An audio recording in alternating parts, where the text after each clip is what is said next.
चंद्रग्रहण पड़े, सूर्य ग्रहण पड़े, तो ग्रहण अगर पड़ता है तो परिवार में शास्त्रों में ऐसा वर्णन आता है कि गेरू, गेरू मतलब लाल चंदन। कौन सा चंदन? जम के बोलो जरा। लाल चंदन। ये गेरू तो बाद में आप लोगों ने उधर पे लगाना चालू करा, पर नियम ये है कि गर्भ में अगर बच्चा रहता है तो ग्रहण पड़ता है, चंद्र ग्रहण पड़े, सूर्य ग्रहण पड़े, तो जो नारी का गर्भ रहता है, भले वो 3 महीने का हो, 2 महीने का हो, 1 महीने का हो, 8 महीने का हो, 9 महीने का हो, 10 महीने का, नारी का अगर गर्भ है तो बुजुर्ग लोग भी कहते हैं, उनको ये भले नहीं मालूम होगा कि क्यों गेरू लगाते। गेरू नहीं, लाल चंदन की 3 रेखा नारी को अपने पेट पर खींच लेना चाहिए। क्या होता है तो कहा, बच्चा विपरीत पैदा नहीं होता, बच्चा स्वतंत्र स्वस्थ अच्छा पैदा होता है, सुखी पैदा। भगवान शिव की कृपा, ओगरदानी, भगवान शंकर की उदारता, दया, पूजन, दान, व्रत, आराधना है, वो आज ही आप और हमको करना है। शिव महापुराण की कथा को सुने, शिव महापुराण की कथा को श्रवण कर रहे हैं। यह संपूर्ण ब्रह्मांड में जितने भी लोग, आप सभी को आज भगवान शिव ने भगवान विष्णु को जो कार्यभार मिला था वो पूर्ण दिया है, और देने के बाद 33 कोटि देवी देवता सबकी सब आज काशी की पवित्र भूमि पर आकर, काशी की धरा पर आकर, मृत्युलोक में देवलोक से आकर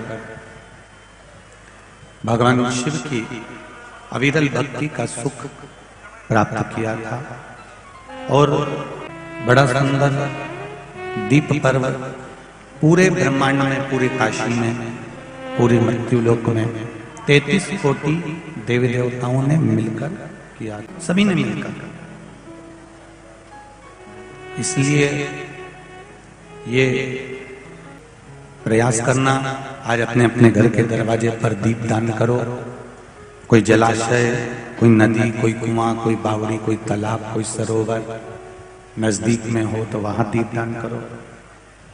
ना हो तो पीपल का वृक्ष, आंवले का वृक्ष, बेलपत्री का वृक्ष, बट वृक्ष, ऐसे मूल वृक्षों के नीचे भी दीप दान कर सकते हो। और जीवन का सुख आपके हर पल बना रहे, यही बाबा से निवेदन है। नियम यह है कि गर्भ में अगर बच्चा रहता है तो ग्रहण पड़ता है, चंद्र ग्रहण पड़े, सूर्य ग्रहण पड़े, तो जो नारी का गर्भ रहता है, भले वो 3 महीने का हो, 2 महीने का हो, 1 महीने का हो, 8 महीने का हो, 9 महीने का हो, 10 महीने का, नारी का अगर गर्भ है तो बुजुर्ग लोग भी कहते हैं, उनको ये भले नहीं मालूम होगा कि क्यों गेरू लगाते। गेरू नहीं, लाल चंदन की 3 रेखा नारी को अपने पेट पर खींच लेना चाहिए। क्या होता है तो कहा, बच्चा विपरीत पैदा नहीं होता, बच्चा स्वतंत्र स्वस्थ अच्छा पैदा होता है, सुखी पैदा। नारियों को, स्त्रियों को अखंड सौभाग्य के लिए, जो नारी वैधव्य नहीं होना चाहती है, उस नारी को पूर्णिमा के कितने व्रत करना चाहिए। जिस नारी के यहाँ संतान नहीं हो, औलाद नहीं हो, उसको पूर्णिमा के कितने व्रत करना चाहिए। जिस नारी का पुत्र, पति बहुत बीमारी से ग्रसित हो, लग रहा हो कि ये मेरा बेटा बहुत बड़ी बीमारी में घिरा हुआ है, तो नारी को कितने व्रत करना चाहिए। स्वयं भगवान कृष्ण ने माता यशोदा को द्वापर में भी बताया है कि पूर्णिमा के 32 व्रत होते हैं। कितने व्रत होते हैं? 32।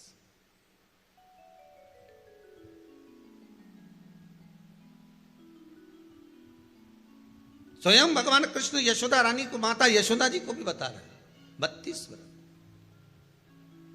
अब आपको किसी ने बता दिया होगा कि 8 कर लो, 7 कर लो, 6 कर लो, 12 कर लो, इसलिए आपने बोला कि 12 कर लीजिए, 32 कर लीजिए। अरे यहाँ तो द्वापर की कथा भी कहती है। यशोदा जी ने एक बार भगवान कृष्ण को रोक कर कह दिया, ए कन्हैया रुको। कन्हैया बोले, बोलो माँ क्या बात है। कन्हैया जरा रुकिए, इधर आओ जरा। भगवान कृष्ण आए हाँ मां बोलिए। किस जगह का प्रसंग है ये? जिस समय पर राधा रानी कुरुक्षेत्र में नंद बाबा और यशोदा जी को लेकर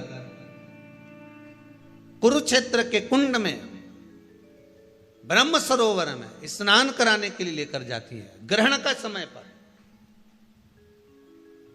और जब भगवान कृष्ण उस कुरुक्षेत्र के उस सरोवर में स्नान करने आते हैं, तब यशोदा जी ने अपने लाला से प्रश्न किया है, पूछा है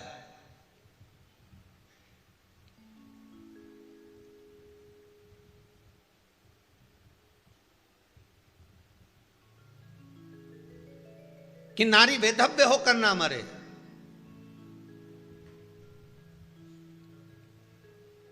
उसका पति कोई रोग से ग्रसित ना हो, उसका पुत्र किसी रोग में ना पड़े। अरे भाई कितना सुंदर संवाद लिखा है। अगर किसी माता का पुत्र मान लो किसी नशे में डूबा हुआ है, कोई नशा कर रहा है और गलत नशा है, आपको लग रहा है कि यह नशे में डूबा हुआ है, आपको लग रहा है कि यह गलत जगह पर डूब गया है, आपको लग रहा है कि मदिरापान में, मांसाहार में या अधिक गांजा आदि का जो भी नशे होते हैं, जितने भी नशे, उसमें डूब चुका है। और माँ उसको समझा रही है, तू नशे में मत डूब, तू इस काम को मत कर, तू ये गलत कर्म मत कर। माँ उसको समझा कर हार गई। तो मेरा माताओं से निवेदन है, आप उसको समझाना बंद कर दो, एक काम करना प्रारंभ कर दीजिए। हमें जो शिव महापुराण के माध्यम से शास्त्र कह रहा है कि आप 32 पूर्णिमा के व्रत प्रारंभ कर दो। उसमें करना क्या है आपको? केवल जिस दिन व्रत रहे, रात्रि के समय पर कोई भी मीठा कुछ भी सामग्री आप चंद्र की रोशनी में, चंद्र को अर्घ देने के बाद, पूजन करने के बाद उसको रखो, और वही सामग्री जो नशा कर रहा है उसको पूर्णिमा के दूसरे दिन उसको खिलाओ। आप धीरे धीरे खिलाना चालू करेंगे, जिस नशे में वो डूबा हुआ उस नशे से वो छूटना प्रारंभ हो जाएगा। 2 पूर्णिमा व्रत करके तो देखो, तीसरे में तुम्हें जरूरत ही नहीं पड़ेगी। धीरे धीरे आप रुक, वो छूटना प्रारंभ हो जाएगा। स्वयं भगवान कह रहे हैं, यशोदा मैया ने कन्हैया को रोक लिया कुरुक्षेत्र के उस मैदान में, और भगवान कृष्ण का दर्शन माता यशोदा जी करी। बहुत दिनों के बाद माँ को, आज माता यशोदा को लाला का दर्शन हुआ, बहुत समय के बाद, जाने के बाद, बहुत समय के बाद।